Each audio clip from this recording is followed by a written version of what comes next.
பாஜக மாநில தலைவர் அண்ணாமலை தனது குரலில் ஆரம்பிக்கப்பட்டுள்ள சமக்கல்வி எங்கள் உரிமை என்ற பாடலை துவக்கி வெளியிட்டுள்ளார். அந்த பாடலை இந்த பதிவில் பார்க்கலாம்.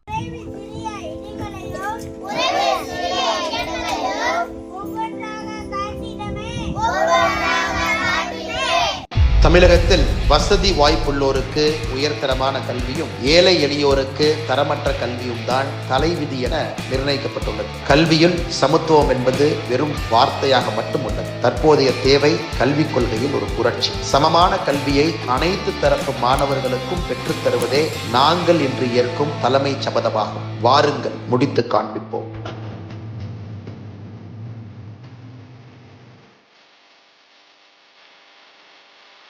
இது அவங்க நடத்துகிற பள்ளிக்கூடத்துல எல்லாம் அவங்க இஷ்டத்துக்கு என்னென்னமோ வச்சுக்கிறாங்க. ஆனால் பாமர மக்கள் படிக்கிற பள்ளிக்கூடத்துல எல்லாம் அந்த மாதிரி நாங்கள் அதை தான் கொண்டு வரோம். அவங்க இஷ்டத்துக்கு பண்ணி இந்த மாணவர்களை முட்டாளாக்கி உட்கார வச்சிருவாங்க. இதுதான் உண்மை.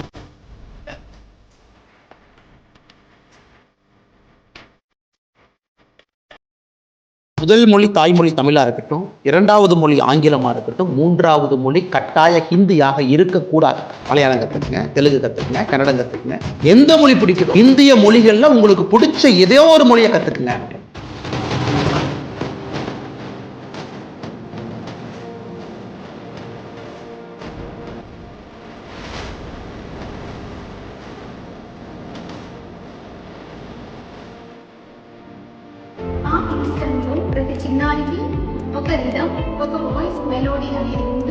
हमारे विद्यालय में कंप्यूटर व प्रोजेक्टर पद्धति द्वारा खेल खेल में भी शिक्षा प्रदान की जाती है।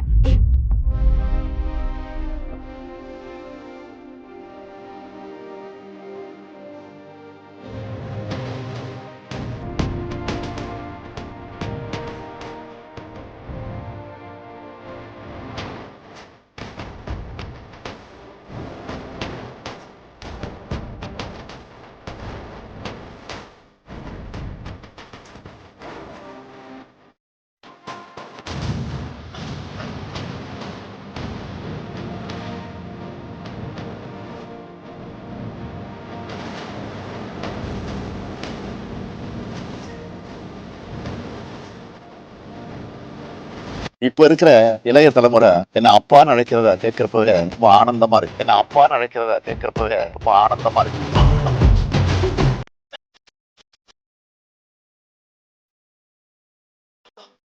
My son is also a citizen of Singapore. பையன் யூகே போயிருக்கான், படிக்கிறதுக்காக போயிருக்கான். 7ஆம் வகுப்பு வரும்பொழுது அவர் என்ன சொன்னாருன்னா, ஒரு யூனிக் லாங்குவேஜ் நான் ட்ரை பண்ணி பார்க்கட்டுமா, சரி ட்ரை பண்ணி பாருன்னு சொல்லும்போது பிரெஞ்சு தான் உங்க லாங்குவேஜா? ஆமா தான். தமிழ் கிடையாது. நான் தமிழ் எடுக்கல.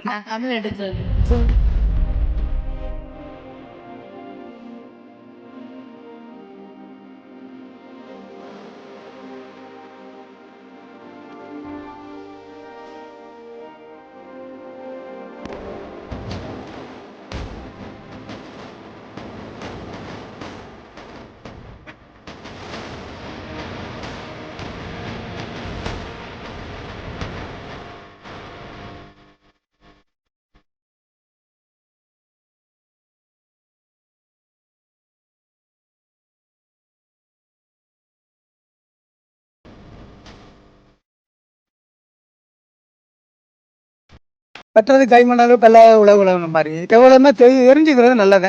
எனக்கு 3 லாங்குவேஜஸ் பெட்டர் அப்படின்னு தோணுது.